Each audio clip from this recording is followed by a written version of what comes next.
Hello everybody, hope you're doing marvelously well. In this episode we're going to talk about vocal mixing with Bob Marlette, Cameron Webb and Bob Horn.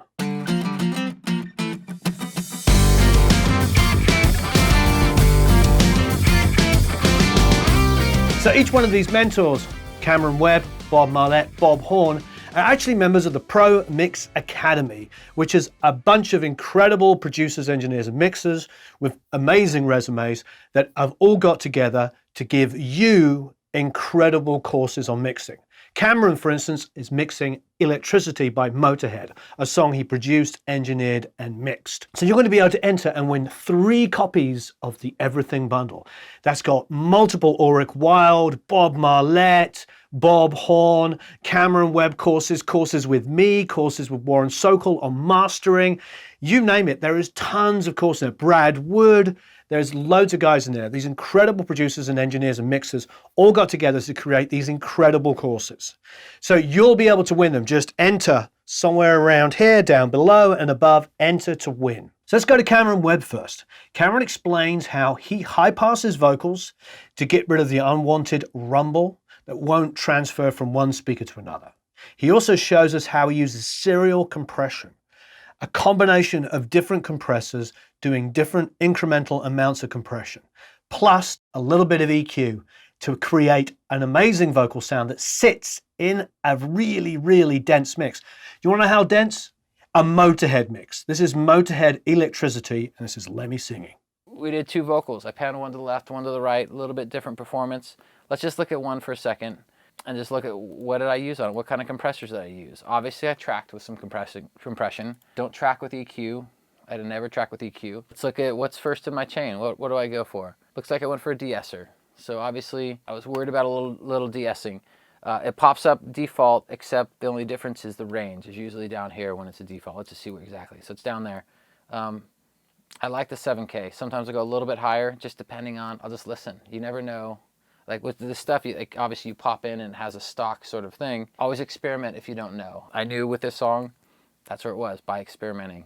After that, I follow it with an EQ. Whoa, I got rid of low-end rumble that I don't need. Similar with the guitar. If we listen to it, let's see what it does. Don't speak of your beliefs. They are yours to keep. Memories will fade as time goes by. Okay, so that's going to give you a little more space in the mix. What it's also going to do is some of that low-end stuff, you don't hear drastically unless you have like your subs going on. So it's almost like a little bit of a safety net, knowing that, hey, you know what? I'm going to cover the whole spectrum. My car stereo, someone with a huge subwoofer car stereo, someone who's listening on the tiniest speaker. I'm trying to take all those into the whole picture. 1176, it's awesome. It's a great plug-in. I use it all the time. You look here, it's almost the stock settings. That's where those come up. These I adjusted a little bit, just based off of what I feel is correct in a sense. Another one of my favorites that I love, the Renaissance compressor. It's a wave compressor, the R compressor. Yeah, the Renaissance. This is as close to, in the box, a tube compressor than I can find. Let's see where I'm hitting with this. Don't speak of your beliefs. I'm hitting it fairly hard. They are yours to keep. At a low ratio. Memories will fade as time goes by. But you see how much fuller it makes the sound? Remember just yourself. Me or someone else. You will be the only one to try. I ended it with an SSL. With that SSL, you'll see that I added more compression like I did. And by adding so much compression, I look back and go, man, why did I put 6 compressors on something? And to me, 6 compressors is better than 6 EQs because you have your phase cohesiveness. And when you look at this, you're probably going to we'll look at the level here. Memories will fade as time goes by. When you look at that compression, it's not hitting that hard. Remember just yourself. I mean, it's hitting 2 little dots. That's hardly even compressing anything. It's so subtle. So all these things I'm doing put together are adding a bigger element, maybe more like what a limiter would do in a sense. But in the box, I'm limited to what I can use and what I would normally use. So if I were in an analog situation, I had it all to a console, I'd have a really nice tube compressor like a Fairchild or the Altec 322 or maybe even the Retro or a Stay Level. Like those kind of elements would be on there to try to bring this to life. And someone like Lemmy's vocals just more energy comes out of it when it has that push and pull. So it's so important, that whole element. You look and you see I put a little EQ on as well. The EQ would have been listening, hey, you know what, does it feel a little dark? What does it feel like? Memories will fade as time goes by. And that was probably an EQ that I did after I put it in the track and listened and said, okay, how can I make this pop out a little bit more? And I would have done that. You notice too that I'm rolling more bottom end off, the standard thing that I do.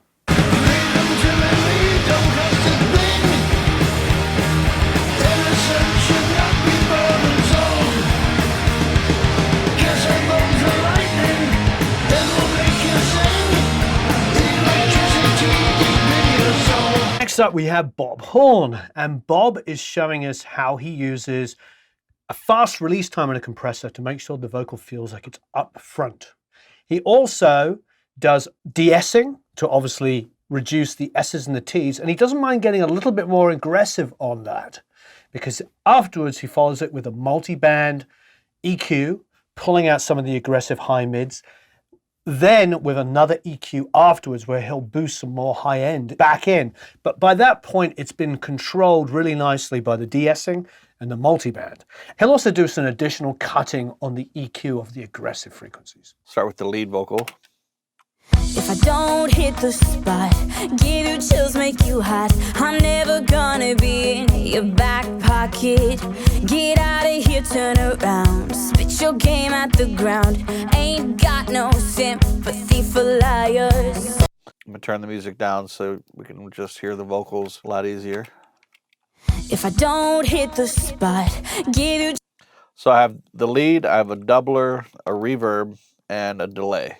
And that's kind of everything that encompasses our effects. I'm going to mute those for the moment and just show you my processing on the vocal itself. Start with a 11-76 compressor, fastest release possible, and kind of medium slow attack. The fast release is going to help the vocal just pop right in the front. Watch what happens when I go from a slow release to a fast release. You should hear that vocal move physically a little bit more forward.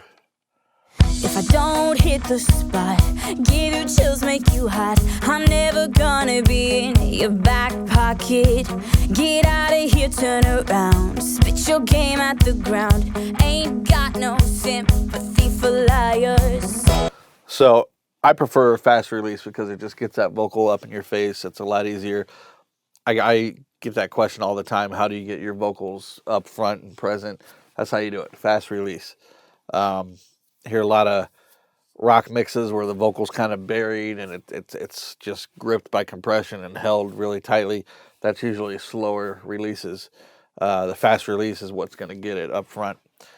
Now, the problem with doing fast release, if you do a lot of gain reduction, as soon as that they're done singing a word, anything afterwards, mouth noises, breaths, they're going to come up in volume drastically. So we're doing...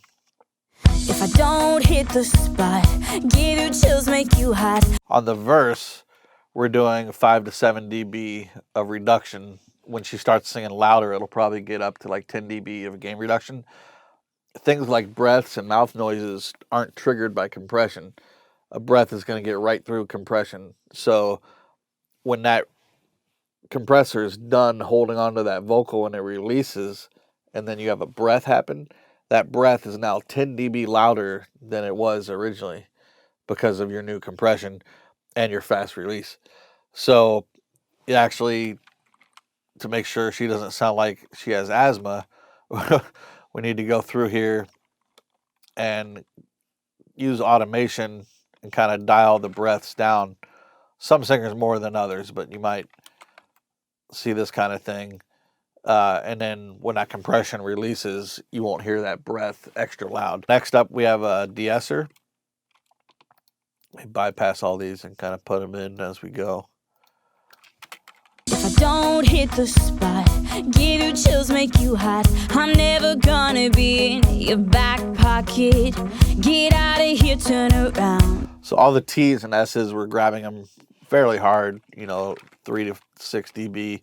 I prefer to over de-ess and brighten the track later to make up for it.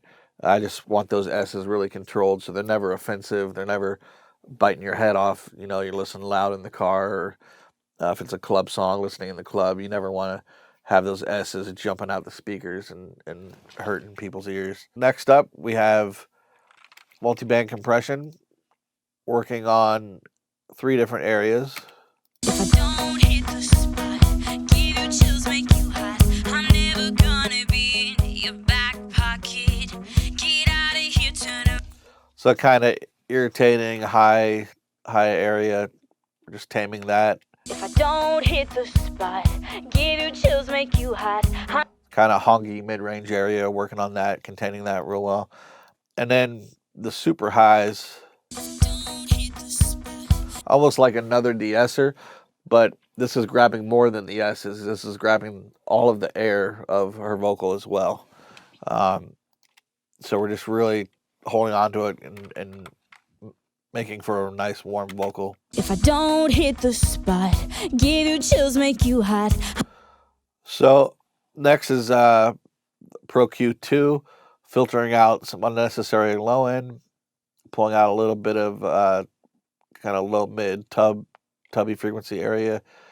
And then I have a shelf, which is pretty low. It's all the way down at 1300, 1.3K. It even reaches below that, you know, down here, maybe 800.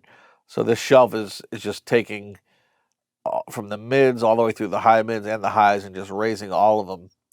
And it's a nice, really nice sounding curve on this EQ. The thing to counteract that, I'm doing that, but at the same time, it brings up all this range that I don't really want, which is the harsh stuff. And when she sings louder later, that's when that stuff really kind of comes into play. But solo some of these frequencies and show you. I don't hit. I'm never. So frequencies like that we don't want to have too prevalent. Next up is Bob Marlette. For the verse vocal, he's creating a more interesting vocal sound using an Eddie Kramer tape delay. He's also heavily EQing it and sending that into a compressor. Then as a transition point, he's got a massive reverb swell, and that goes into a triple tracked, that's it, a triple tracked vocal in the choruses. Like a pop song, he has a center, a left, and a right. And that creates huge drama over massive guitars because it's a rock song, but taking pop techniques and applying them to rock music.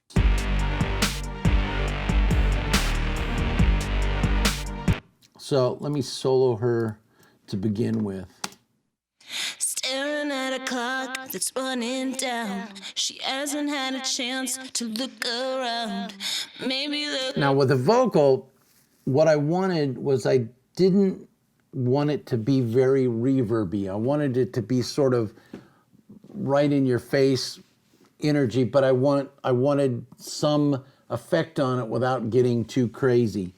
So what I did was I added a little bit of this Kramer slap with and I'm staring at a clock that's running down. I'm pushing it a little bit. I'm pushing up the bias on it a little bit, so it's a little crunchier.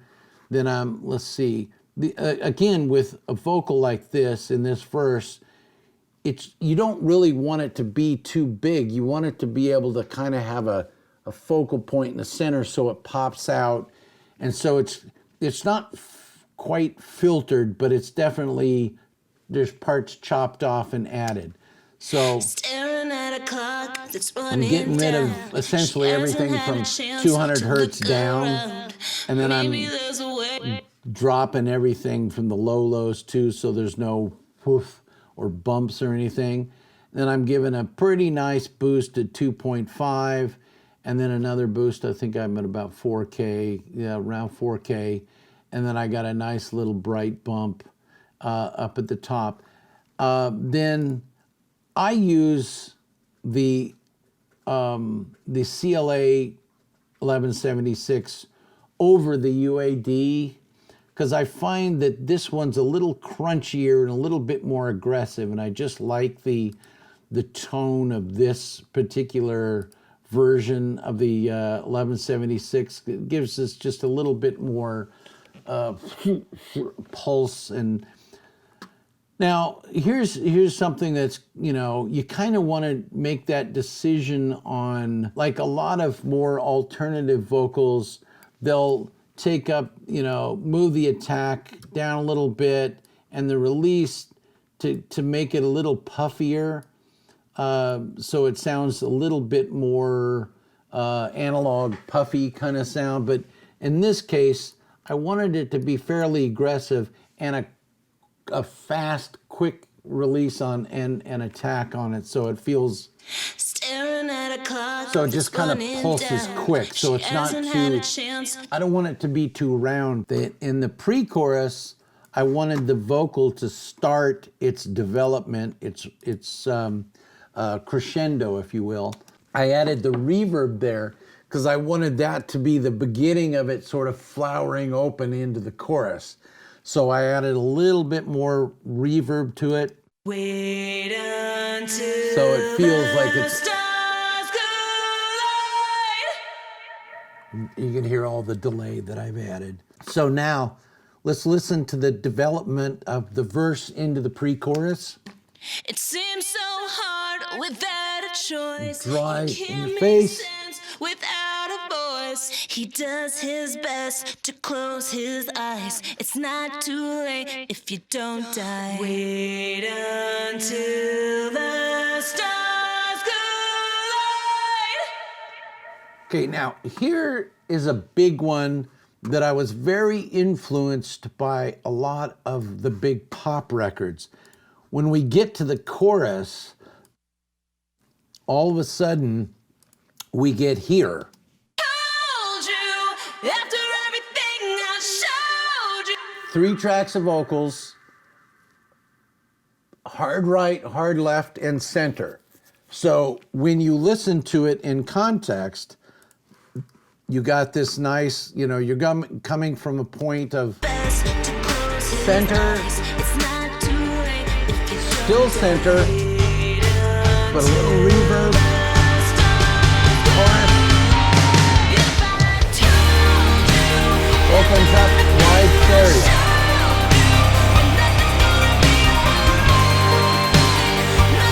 That's one of the cool tricks that we learned from a lot of really great pop mixers, is those chorus vocals just explode, and they use a lot of wide approaches to the vocals in the chorus. Very important. I love how that works, especially in the rock universe. I hope you enjoyed that. 3 different guys showing you how they mix vocals. These are really, really cool guys, and they are one of the many, many mentors over at Pro Mix Academy. Please enter to win one of 3 everything bundles. There's about 20, 30 or 40 different courses. There's so many courses. We're adding to it all the time. Thank you for all of these wonderful mentors that take part in this. Go to one of these links here and you can win one of the 3 everything bundles. I think it's about $2,000 worth of stuff. So thank you ever so much. Please subscribe, hit the notifications bell.